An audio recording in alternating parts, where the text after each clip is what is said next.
어머니의 사무제가 막 끝난 늦은 오후, 낡은 시골집 마당에는 향연기가 여전히 습하고 낮게 깔려 있었습니다. 장래의 고단함과 서글픈 여운이 채 가시기도 전에 지난 10년 동안 생사조차 알 수 없었던 막내 아들이 대문을 신경질적으로 밀고 마당으로 들어섰습니다. 흙먼지가 하얗게 덮인 낡은 구두 발자국을 마루 위에 쿡쿡 찍으며 들어온 그는 어머니 영정 앞에서 슬픔의 기색을 보이기는커녕 가방에서 차가운 소송 서류 한 장을 꺼내 마룻바닥 위에 툭 던져놓았습니다. 그리고 어머니가 남기신 시골집과 마당 땅의 감정가를 들먹이며 법정 상속재산의 즉각적인 분할과 집 매각을 강압적으로 요구하기 시작했습니다. 10년의 기나긴 아픔과 고통 속에서 묵묵히 버텨온 시간은 결코 사라지지 않고 기억 속 깊이 각인되어 있었습니다. 네가 진짜 인간의 탈을 쓰고 이럴 수가 있냐? 어머니가 치매로 10년을 누워 계실 땐 코빼기도 안 비추더니 숨 거두시자마자 돈 달라고 덤벼? 분노로 바르르 떨리는 장남의 목소리가 조용한 시골 마당을 갈았지만 막내 아들은 눈 하나 눈쩍하지 않은 채 차가운 눈빛으로 형을 마주 보았습니다.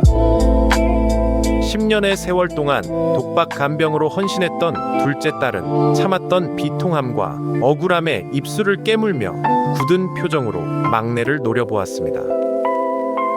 가족이란 서로의 상처를 가만히 감싸 안아주고 눈물을 닦아주는 세상에서 가장 따뜻한 울타리임을 다시금 깨닫습니다. 마당에 모인 일가 친척들의 비난 어린 손가락질 속에서도 막내 아들은 낡은 가방에서 또 다른 법적 서류 봉투를 꺼내 테이블 위에 차갑게 놓았습니다. 10년 전 어머니의 건강이 악화되고 간병비 부담이 본격화되자마자 집안의 모든 금전적 책임에서 도망쳤던 그가 왜 하필 어머니가 세상을 떠난 바로 지금 나타나 온 가족의 가슴에 꽂히는 잔인한 칼날을 내밀었을까요? 10년간 축적된 가족 간의 오해와 원망이 마침내 폭발하기 직전의 긴장감으로 마루 안을 가득 채우고 있었습니다. 차가운 바람이 스쳐 지나가는 마루 위에서 세 남매는 서로의 온기를 전하며 지난 세월의 아픔을 서서히 사그라뜨렸습니다. 내가 어머니 변소 수발 들고 밤새 체온 재며 10년을 이 어두운 방에서 버틸 때 넌 대체 어디서 뭘 했는데? 무슨 염치로 어머니 영정 앞에서 돈을 내놓으라는 거야? 딸의 서러운 비명이 낡은 대들보를 흔들었지만 막내 아들의 눈빛에는 깊은 그늘과 말할 수 없는 정적이 서려 있었습니다. 이 파렴치하고 차가운 유산 요구 뒤에는 삼남매 중 그 누구도 알지 못했던 참혹한 진실이 숨겨져 있었습니다. 피보다 짙은 사랑과 묵직한 희생의 진실은 세월이 흘러도 빛을 잃지 않고 마침내 찬란하게 피어나는 법입니다. 치매 부모의 간병을 홀로 전담해온 자녀와 오랜 기간 소식이 없던 형제가 유산 상속을 둘러싸고 맞닥뜨릴 때 법과 정서 사이의 간극은 얼마나 깊어질 수 있을까요? 오늘 드라마는 가족이라는 이름 뒤에 숨겨진 희생의 참의미를 조명하며 피할 수 없는 도덕적 판결의 순간으로 시청자 여러분을 안내합니다. 부모가 남겨준 참된 유산은 형체 있는 재물이 아니라 서로를 향한 용서와 깊은 사랑의 마음이었습니다. 민법상 부양의 의무를 다하지 않은 자녀라 할지라도 기본 법정 상속분은 인정되지만 숨겨진 기여와 진실에 따라 법적 도덕적 판결은 완전히 뒤바뀔 수 있습니다. 하지만 장남과 딸은 아직 알지 못했습니다. 10년 동안 굳게 닫혀있던 어머니의 장롱 및 낡은 통장에 매달 어떤 비밀스러운 이름이 새겨져 있었는지를 말입니다. 10년의 기나긴 아픔과 고통 속에서 묵묵히 버텨온 시간은 결코 사라지지 않고 기억 속 깊이 각인되어 있었습니다. 10년 전 칠순을 바라보시던 어머니에게 처음으로 치매 증상이 찾아왔을 때 평화롭던 시골집의 일상은 순식간에 무너져 내렸습니다. 평생을 홀로 3남매를 키워내며 오직 자식 걱정뿐이던 어머니는 어느 날 갑자기 찬물에 밥을 말아 마당 구석에 뿌리거나 자신의 자식들 이름을 헷갈려하기 시작하셨습니다. 당황한 가족들은 서울의 대형 병원을 찾았고 어머니는 중증 알츠하이머 진단을 받았습니다. 가족이란 서로의 상처를 가만히 감싸 안아주고 눈물을 닦아주는 세상에서 가장 따뜻한 울타리임을 다시금 깨닫습니다. 3남매 중 둘째이자 딸이었던 유나 씨는 결단을 내려야 했습니다. 번듯한 직장도 30 중반의 나이에 진행되던 선자리도 모두 내려놓은 채 어머니가 계신 시골집으로 내려와 어머니의 옆을 지키기로 한 것이었습니다. 딸 유나 씨의 헌신적인 수발과 외로운 독박 간병 생활은 그렇게 서글프게 시작되었습니다. 차가운 바람이 스쳐 지나가는 마루 위에서 세 남매는 서로의 온기를 전하며 지난 세월의 아픔을 서서히 사그라뜨렸습니다. 초기에는 약을 잘 드시면 금방 좋아지실 거라는 작은 희망이 있었습니다. 하지만 알츠하이머는 야속하게도 어머니의 기억과 이성을 하나씩 갉아먹었습니다. 밤마다 밖으로 나가시려는 어머니를 잡으러 옷도 제대로 못 입은 채 동네를 헤매야 했고, 옷에 실례를 하신 어머니를 끌어안고 목욕탕 바닥에서 서럽게 울던 날이 하루 이틀이 아니었습니다. 유나 씨의 아름다운 젊음과 청춘은 시골집의 어두운 방 안에서 묵묵히 달아갔습니다. 피보다 짙은 사랑과 묵직한 희생의 진실은 세월이 흘러도 빛을 잃지 않고 마침내 찬란하게 피어나는 법입니다. 장남인 우진 씨는 서울에서 작은 가공 공장을 운영하며 매달 어머니의 약값과 간병 생활비 일부를 보탰지만 늘 입버릇처럼 자신의 경제적 고충과 생색을 가족들에게 쏟아내곤 했습니다. 부모가 남겨준 참된 유산은 형체 있는 재물이 아니라 서로를 향한 용서와 깊은 사랑의 마음이었습니다. 유나야, 내가 매달 보내주는 돈이 작은 줄 알아? 나도 공장 임대료 내고 직원들 월급 주며 겨우 쪼개서 보내는 거야. 내가 집에서 어머니 모시는 건 딸로서 당연한 일이지. 우진 씨의 그 한마디는 간병 스트레스와 극심한 외로움에 지쳐있던 유나 씨의 가슴에 커다란 멍을 남겼습니다. 하지만 유나 씨는 어머니의 따뜻했던 옛 미소를 기억하며 입술을 깨물고 서러움을 참아냈습니다. 10년의 기나긴 아픔과 고통 속에서 묵묵히 버텨온 시간은 결코 사라지지 않고 기억 속 깊이 각인되어 있었습니다. 가장 커다란 갈등의 원인은 막내 아들 민혁 씨였습니다. 10년 전 어머니의 정밀 검사비와 초기 치료비 마련을 두고 온 가족이 시골집에 모였던 날, 막내 민혁 씨는 가족들과 심한 언쟁을 벌였습니다. 당시 형 우진 씨가 막내에게도 매달 일정 금액의 간병비 분담을 강력하게 요구하자 30살이던 민혁 씨는 홧김에 가방을 싸들고 집을 나간 뒤 그대로 소식을 끊어버렸습니다. 가족이란 서로의 상처를 가만히 감싸 안아주고 눈물을 닦아주는 세상에서 가장 따뜻한 울타리임을 다시금 깨닫습니다. 그 이후 10년이라는 기나긴 세월 동안 막내 민혁 씨는 어머니의 생신에도 추석 명절에도 심지어 어머니의 상태가 위독해져 응급실로 실려갔을 때에도 단 한 번도 얼굴을 비추지 않았습니다. 형 우진 씨와 누나 유나 씨에게 막내 민혁이라는 존재는 자식의 기본 책임을 버리고 도망친 부끄러운 배신자였습니다.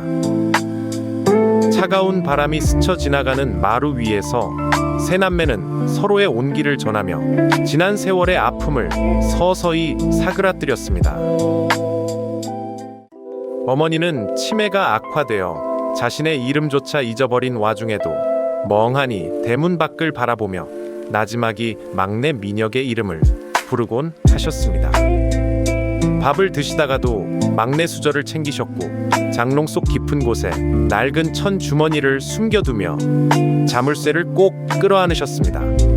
딸 유나 씨는 그런 어머니의 모습을 볼 때마다 막내에 대한 원망이 이수로 돌아왔습니다. 피보다 짙은 사랑과 묵직한 희생의 진실은 세월이 흘러도 빛을 잃지 않고 마침내 찬란하게 피어나는 법입니다. 어머니, 그 자식은 어머니 버리고 돈 벌러 가버렸어요. 왜 자꾸 그 나쁜 놈 이름을 부르세요? 예? 어머니는 멍한 눈으로 딸을 바라보며 그저 낡은 베개만을 꼭 껴안으실 뿐이었습니다. 딸 유나 씨의 가슴 속에는 막내에 대한 미움과 슬픔이 딱딱한 굳은 살처럼 얹혀갔습니다. 부모가 남겨준 참된 유산은 형체 있는 재물이 아니라 서로를 향한 용서와 깊은 사랑의 마음이었습니다. 세월이 흘러 어머니의 상태는 더욱 악화되었습니다. 억압된 10년의 간병 생활 속에서 유나 씨의 건강도 완전히 무너졌습니다. 만성 피로와 허리 디스크 그리고 우울증이 찾아왔지만 어머니를 홀로 두고 병원에 갈 엄두조차 내지 못했습니다. 장남인 우진 씨 역시 경기 불황으로 거래처가 부도나면서 경제적 사정이 급격히 악화되었고 송금하던 생활비마저 줄어들었습니다. 10년의 기나긴 아픔과 고통 속에서 묵묵히 버텨온 시간은 결코 사라지지 않고 기억 속 깊이 각인되어 있었습니다. 집안 살림은 점점 쪼들렸고 유나 씨는 어머니의 기저귀 값과 약값을 대기 위해 이웃들에게 아쉬운 소리를 하며 돈을 빌려야 했습니다. 그 막막하고 외로웠던 순간마다 가족의 짐을 나몰라라 팽개치고 떠나버린 막내 민혁 씨의 부재는 깊은 상처로 아려왔습니다. 가족이란 서로의 상처를 가만히 감싸 안아주고 눈물을 닦아주는 세상에서 가장 따뜻한 울타리임을 다시금 깨닫습니다. 그리고 마침내 어머니는 지난 딸 유나 씨의 따뜻한 손을 꼭 잡은 채 조용히 눈을 감으셨습니다. 어머니가 돌아가신 날 유나 씨는 비로소 자신이 짊어졌던 10년의 무거운 짐이 끝났다는 허탈감과 함께 서럽게 통곡했습니다. 그런데 장례를 마치고 겨우 며칠이 지난 오늘 생전 단 한 번도 연락 없던 막내 민혁 씨가 시골집에 당당히 모습을 드러낸 것입니다.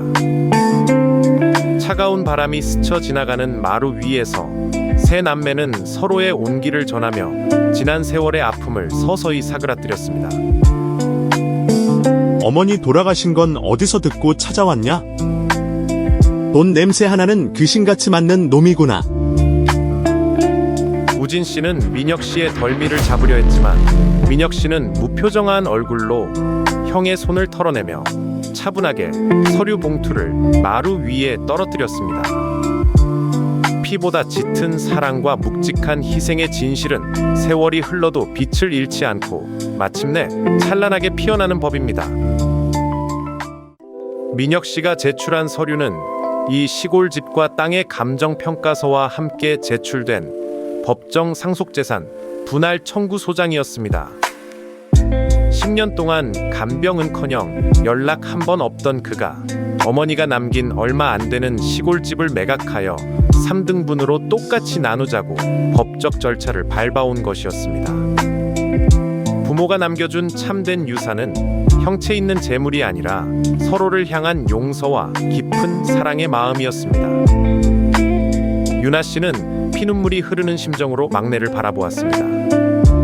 10년간의 헌신과 희생이 고작 이런 파렴치한 재산 다툼으로 더럽혀진다는 사실에 온몸이 떨려왔습니다. 오누이 사이의 간극은 이미 돌이킬 수 없는 파국으로 치닫고 있었습니다. 10년의 기나긴 아픔과 고통 속에서 묵묵히 버텨온 시간은 결코 사라지지 않고 기억 속 깊이 각인되어 있었습니다.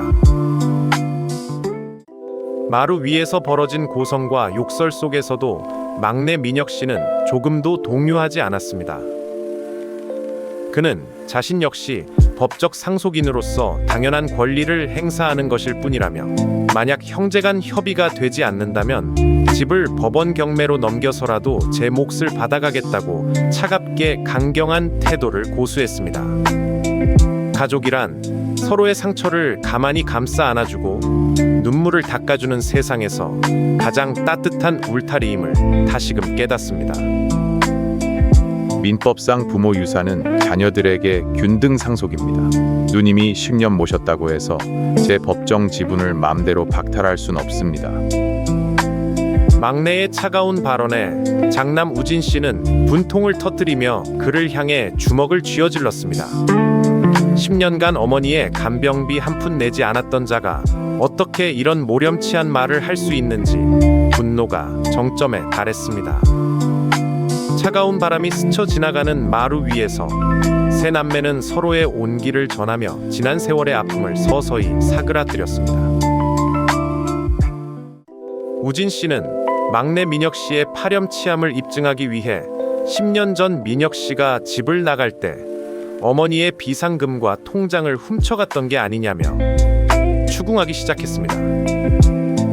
10년 전 어머니 장롱 속에서 금반지와 통장이 사라졌던 사건을 들먹이며 막내를 도둑으로 몰아세운 것입니다. 그 당시에도 민혁 씨가 집을 나간 직후 어머니의 비상금이 사라졌기에 가족들은 당연히 막내가 돈을 훔쳐 도망쳤다고 단정 짓고 있었습니다. 우진 씨는 어머니가 생전에 사용하시던 낡은 농협 통장과 거래 내역서를 가져와 막내의 죄목을 하나하나 밝혀내겠다고 선언했습니다. 유나 씨는 어머니의 유품 중에서 낡은 도장과 금융거래 내역 서류를 찾아 마루로 가지고 나왔습니다. 우진 씨는 거래 내역서를 펴들고 막내가 떠난 10년 전부터의 입출금 명세서를 일일이 확인하기 시작했습니다. 막내가 어머니의 돈을 빼간 정황을 찾아내 법원에서 유산 상속 자격을 박탈시키겠다는 계산이었습니다. 보자. 내 놈이 10년 전에 얼마를 빼돌렸는지 내 눈으로 똑똑히 확인하고 법원에 소송 서류로 제출할 테니까. 하지만 통장 내역서를 한 장씩 넘겨가던 우진 씨의 눈동자가 순간 크게 흔들리기 시작했습니다. 서류 위에 적힌 수많은 숫자들이 예상치 못한 방향으로 흘러가고 있었기 때문입니다. 통장 거래 내역에는 막내가 돈을 인출해간 기록 따위는 단 한 건도 없었습니다. 오히려 이상하게도 10년 전 막내가 집을 나간 바로 다음 달부터 매달 25일만 되면 정확히 80만 원씩 어머니의 계좌로 입금된 기록이 빽빽하게 이어져 있었습니다. 80만 원이라는 금액은 10년 동안 단 한 번의 지연도 없이 매달 같은 날짜에 입금되어 있었습니다. 입금자 명의는 사람이 이름이 아닌 산세 또는 지방공장 3조라는 낯선 명의로 적혀 있었습니다.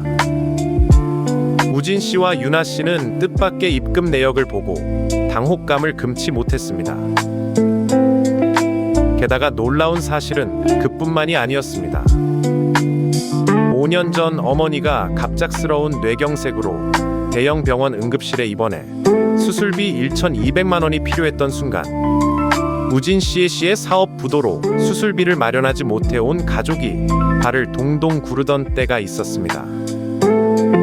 그때 병원 원무과에서 누군가 익명으로 수술비를 전액 납부했다고 해서 우리는 나라에서 지원해준 줄만 알았는데 거래 내역서에는 그 당시 1,200만 원이라는 거금이 병원 원무과 계좌로 직접 송금된 기록이 선명하게 남아 있었습니다.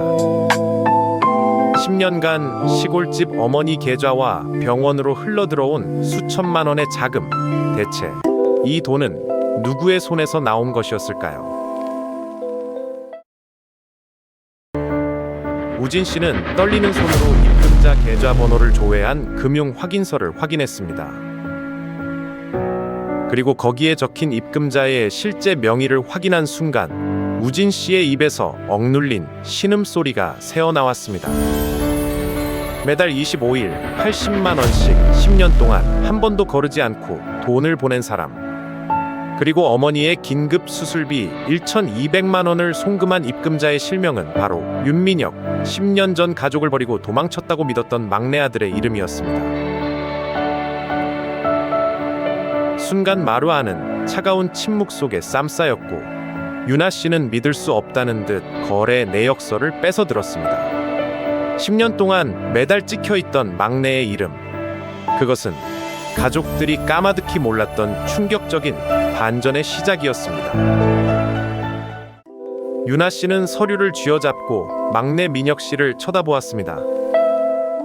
10년 동안 연락조차 없던 막내가 어떻게 매달 80만 원이라는 큰 돈을 어머니에게 보낼 수 있었던 것인지, 그리고 왜 이 사실을 숨기고 익명으로 입금해 왔던 것인지 도무지 이해할 수 없었습니다. 민혁아, 이 돈이 정말 내가 보낸 거냐? 네가 무슨 돈이 있어서 매달 80만 원의 수술비까지 냈다는 거야? 우진 씨의 물음에도 민혁 씨는 입을 굳게 다문 채 그저 마당 구석만을 묵묵히 바라볼 뿐이었습니다. 그의 굳은 표정 뒤편으로 10년간 감춰져 있던 잔혹하고 아픈 진실의 그림자가 짙게 드리워지고 있었습니다. 가족을 버린 도망자인 줄로만 알았던 막내 아들이 지난 10년간 어머니의 생계와 치료비를 뒤에서 홀로 바치고 있었다는 사실은 온 가족에게 커다란 혼란을 안겨주었습니다. 하지만 민혁 씨가 왜 끝까지 신분을 숨겼는지, 그리고 왜 어머니가 돌아가신 지금에야 나타나 유산 분할 소송을 제기했는지에 대한 의문은 더욱 증폭되었습니다. 10년 동안 쌓여온 깊은 오해의 벽 뒤에는 장남과 딸이 차마 상상조차 하지 못했던 막내 아들의 처절한 희생과 어머니의 비밀이 숨어 있었습니다. 침묵을 지키던 막내 민혁 씨는 천천히 자신의 옷소매를 올려 마른 팔과 어깨를 드러냈습니다. 그의 오른쪽 어깨부터 팔꿈치까지는 깊고 흉측한 수술 자국과 함께 기형적으로 굽어 있었습니다. 10년 전 집을 나간 직후 그에게 일어났던 참혹한 사고의 흔적이었습니다. 10년 전 어머니 치매 판정받던 날 제가 돈 모아 오겠다고 지방 건설 현장으로 내려갔었습니다. 민혁 씨의 입에서 마침내 10년간 묻혀있던 그날의 진실이 담담하게 흘러나오기 시작했습니다. 가족들이 막내의 철없는 가출이라고 생각했던 그날, 민혁 씨는 어머니의 초기 치료비를 벌기 위해 위험하기 짝이 없는 타지의 철골 공사 현장에 일용직으로 취업했던 것이었습니다. 현장에 투입된 지 불과 2달 만에 민혁 씨는 3층 높이의 철골 구조물에서 떨어지는 대형 산재 사고를 당했습니다. 오른쪽 팔뼈가 부서지고 신경이 끊어지는 중상을 입은 그는 여러 차례 수술을 받았지만 결국 오른쪽 팔을 제대로 쓸 수 없는 지체 장애 판정을 받게 되었습니다. 젊은 나이에 장애인이 되어버린 민혁 씨는 절망에 빠졌습니다. 그러나 그는 자신이 장애인이 되었다는 사실이 가족들에게 더 큰 진짐과 절망이 될까봐 차마 집으로 돌아가지 못했습니다. 간병으로 고통받는 누나와 사업으로 힘들어하는 형에게 자신의 불행까지 얹어줄 수 없었던 것이었습니다. 민혁 씨는 산재 보상금으로 받은 작은 돈마저 어머니의 병원비 계좌로 몰래 송금했습니다. 그리고 왼손 하나로 할 수 있는 지방의 부품 조립 공장에 취직해 매일 연 4시간씩 밤샘 작업을 하며 얻은 월급의 80%를 10년 동안 단 한 달도 쉬지 않고 어머니 통장으로 보냈던 것입니다. 병신이 된 몸으로 집에 돌아가면 누님과 형님께 짐만 될 것 같았습니다. 제가 할 수 있는 건 매달 약값이라도 보태는 것뿐이었습니다. 민혁 씨의 고백에 우진 씨와 유나 씨는 넋을 잃고 그를 바라보았습니다. 자신들이 배신자라 욕하고 원망했던 막내가 타지에서 성치 않은 몸으로 피눈물을 흘리며 가족을 바치고 있었다는 사실에 가슴이 찢어지는 듯 했습니다. 그렇다면 어머니는 이 입금의 주인이 막내 민혁 씨라는 사실을 알고 계셨던 것일까요? 유나 씨는 문득 어머니가 생전에 장롱 깊은 곳에 보물처럼 감춰두고 매일 밤 손으로 만지작거리던 낡은 천주머니를 떠올렸습니다. 유나 씨는 안방으로 달려가 어머니의 낡은 장롱 서랍 밑바닥에서 그 천주머니를 꺼내왔습니다. 주머니 안에는 삐뚤삐뚤한 글씨가 적힌 낡은 수첩과 손때 묻은 은행 통장 하나가 들어 있었습니다. 어머니가 치매로 기억을 잃어가는 와중에도 목숨처럼 지켜내셨던 유품이었습니다.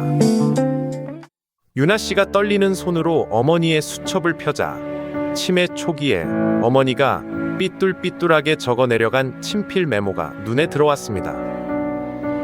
정신이 맑을 때마다 아들 민혁의 이름을 잊지 않으려고 수없이 적어놓은 글귀들이었습니다. 우리 막내 민혁이 성취하는 몸으로 매달 보낸 피 같은 돈. 이 돈은 내 아들의 피값이다. 유나야, 아범아, 막내 미워하지 마라. 내 죄다. 어머니는 낯선 명의로 돈이 들어올 때부터 그것이 막내 아들의 피와 땀이라는 것을 이미 알고 계셨던 것이었습니다. 어머니는 막내가 보낸 돈을 단 한 푼도 쓰지 않고 비밀 통장에 모아두며 자식들이 서로를 미워하지 않기를 매일 밤 기도하고 계셨던 것입니다. 어머니의 친필 수첩 마지막 장에는 더 커다란 반전의 내용이 담겨 있었습니다. 민혁 씨가 어머니가 돌아가신 직후 나타나 시골집을 매각하고 유산을 나누자고 소송을 제기했던 진짜 목적이 밝혀지는 순간이었습니다. 민혁 씨는 지체장애와 합병증으로 최근 시한부 판정을 받은 상태였습니다. 그는 자신이 세상을 떠나기 전 10년 동안 홀로 어머니를 간병하며 모든 것을 희생한 누나 유나 씨에게 시골집 명의를 단독으로 넘겨주기 위해 법적 절차를 밟았던 것이었습니다. 장남인 우진 씨가 빚 때문에 집을 탐내거나 누나 유나 씨의 권리가 침해당할까봐 자신이 소송을 제기해 시골집을 유나 씨의 기여분으로 100% 인정받게 만들려 했던 막내의 숨겨진 계획이 드러난 것이었습니다. 진실을 알게 된 딸 유나 씨는 어머니의 수첩과 막내의 굽은 팔을 부둥켜 안고 참았던 통곡을 터뜨렸습니다. 10년 동안 배신자라고 원망하고 증오했던 막내가 실제로는 자신의 몸을 부숴가며 어머니와 자신을 지키려 했다는 사실에 비통한 눈물이 멈추지 않았습니다. 민혁아, 이 미련한 놈아, 왜 말을 안 했어? 왜 혼자 그 고통을 다 짊어지고 살았던 거야? 장남 우진 씨 역시 자신의 무지함과 이기심에 얼굴을 감싸쥐고 마룻바닥에 무릎을 꿇었습니다. 동생의 장애와 희생 앞에서 자신이 주장했던 작은 금전적 생색들이 너무나 부끄럽고 죄스러웠기 때문입니다. 시골집 마당에는 오랫동안 쌓여있던 오해와 원망의 먹구름이 걷히고 피보다 짙은 가족의 서글픈 사랑과 진심이 흘러넘쳤습니다. 세 남매는 서로의 손을 꼭 쥔 채 어머니의 영정사진 앞에서 지나온 10년의 세월을 보듬어 안았습니다. 부모를 향한 희생과 자식 간의 우애가 얼룩진 유산 다툼이 아닌 서로의 상처를 보듬는 진정한 위로와 화해의 순간으로 변화하고 있었습니다. 며칠 후 세 남매는 강 변호사의 법률 사무실을 함께 방문했습니다. 시골집 마루 위에서 통곡하며 지난 세월의 한과 오해를 풀어냈던 남매는 어머니가 남겨두신 시골집과 비밀 통장에 대한 최종적인 상속 재산 분할 협의를 차분히 진행했습니다. 막내 민혁 씨는 자신이 법원에 제출했던 유산 분할 청구 소송을 모두 취하하고 자신의 상속 지분 전량을 10년간 어머니를 독박 간병했던 누나 유나 씨의 기여분으로 인정하여 단독 명의 이전에 흔쾌히 동의하는 서명을 마쳤습니다. 10년간의 잔인했던 침묵은 비로소 법적 협의라는 이름으로 정당한 보상을 찾아가기 시작했습니다. 억울했던 누나의 10년 간병 희생은 법적으로나 도덕적으로 온전히 인정받게 되었습니다.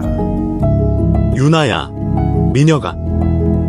내가 장남이라는 핑계로 매달 몇 푼 송금하면서 온갖 생색을 다 내고 진실을 보지 못했던 것이 너무나 부끄럽고 죄스럽다. 어머니 수발을 독박으로 들며 청춘을 바친 너와 타지에서 성취하는 몸으로 피눈물 흘리며 우리 집안의 든든한 버팀목이 되어준 민혁이 앞에서 내 참으로 고개를 들 수 없구나. 장남 우진 씨 역시 자신의 상속 지분 전량을 미련 없이 포기하였고 시골집과 땅 전체를 둘째 누이인 유나 씨 명의로 단독 등기하도록 인감도장을 찍었습니다. 세 남매를 괴롭혔던 오해와 이기심은 서러운 눈물 속에서 완벽하게 사그라들었습니다. 돈과 집보다 소중한 것이 가족의 우애와 진심임을 가슴 깊이 깨달은 순간이었습니다.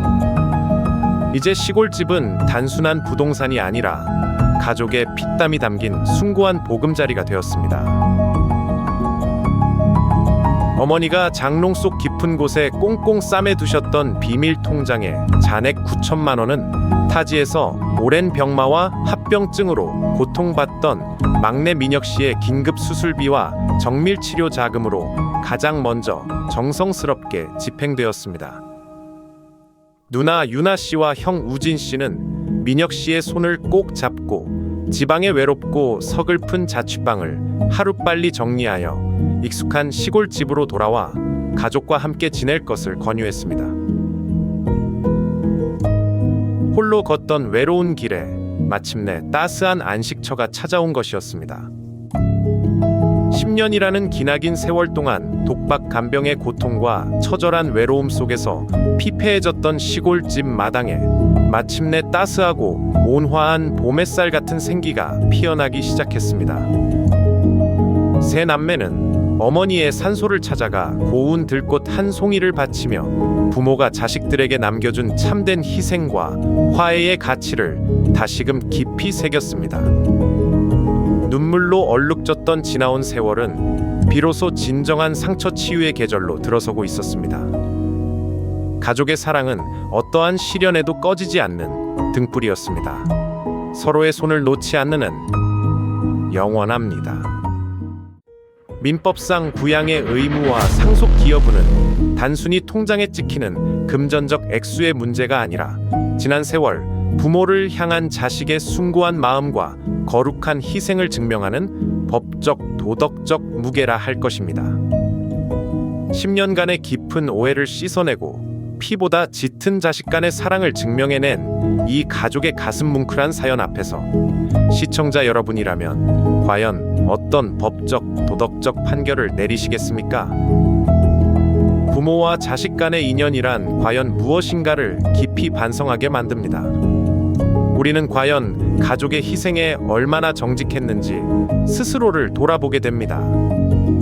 상속기여분 제도는 동거나 정성 어린 간병 등을 통해 피상속인을 특별히 부양하거나 재산의 유지 및 증식에 독보적인 기여를 한 경우 그 공로를 법적으로 엄격히 인정하는 제도입니다.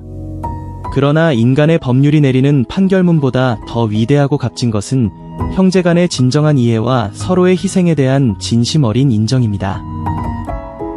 가족이라는 이름 뒤에서 묵묵히 고통을 견디며 스스로를 희생해온 이 시대의 모든 간병, 가족들과 헌신적인 자식들에게 오늘 전해드린 이 사연이 깊은 위로와 희망의 빛이 되기를 진심으로 바랍니다. 외로운 길을 걷는 모든 이들에게 따스한 포옹과 응원이 되기를 소망합니다. 고단한 삶의 이면에 숨겨진 참된 사랑의 가치를 잊지 않겠습니다. 누군가의 당연한 희생이라 섣불리 여겼던 일들이 실은 다른 이의 고귀한 삶을 깎아 만들어낸 피땀이었음을 깨달을 때 우리는 비로소 참된 가족의 의미를 배우게 됩니다. 세상의 그 어떤 엄격한 법률적 판결문보다 강력한 치유의 힘은 서로의 상처를 가만히 어루만져주는 따뜻한 용서와 진심 어린 사과입니다. 미움과 원망을 내려놓을 때 비로소 진정한 평화와 행복이 찾아오는 법입니다. 치매 어머니가 장롱 깊은 곳에 간직하셨던 비밀 통장의 진짜 유산은 금전이 아니었습니다. 그것은 갈라졌던 세 자녀를 다시 하나로 보듬어준 어머니의 묵직한 기도와 막내 아들의 서글픈 희생이 빚어낸 영원한 화해였습니다. 10년의 원망은 마침내 감사와 눈물로 승화되었습니다. 사랑은 결코 죽지 않고 영원히 우리 곁에 남아 빛납니다. 그 위대한 위로의 여정을 마음 깊이 간직하고자 합니다. 계절이 몇 번 바뀐 뒤 시골집 마당의 고목 감나무에 탐스러운 붉은 감들이 주렁주렁 열릴 무렵 유나 씨와 건강을 차츰 회복 중인 막내 민혁 씨, 그리고 주말마다 가족들을 데리고 시골로 내려오는 큰형 우진 씨가 마루 모퉁이에 함께 모여 앉아 정겨운 웃음꽃을, 안방에 모셔둔 어머니의 영정사진 속 온화한 모습은 마치 그 삼남매의 훈훈한 다정함을 바라보며 부드럽게 미소 짓고 계신 듯 했습니다. 시골집 마당에는 언제나 온화한 햇살과 정겨움이 가득했습니다. 어머니, 이제 하늘나라에서 아무 걱정 마시고 편히 쉬세요. 우리 삼남매, 어머니 뜻대로 서로 감싸 안고 예쁘게 잘 살아갈게요. 시원한 가을 바람이 솔솔 불어와 시골집 마루를 살랑살랑 스쳐 지나갈 때 세 남매의 가슴 속에는 어머니가 남겨주신 영원한 사랑과 온기가 깊고 묵직한 위로로 깃들어 있었습니다. 본 영상은 실제 사연과 사회적 이슈를 모티브로 재구성한 창작 드라마이며 특정 인물, 단체 사건과 직접적인 관련이 없습니다. 시청해주신 여러분 감사합니다. 사연의 재구성이었습니다. 여러분의 가정에 언제나 따뜻한 평화와 행복이 가득하기를 온 마음으로 기원합니다.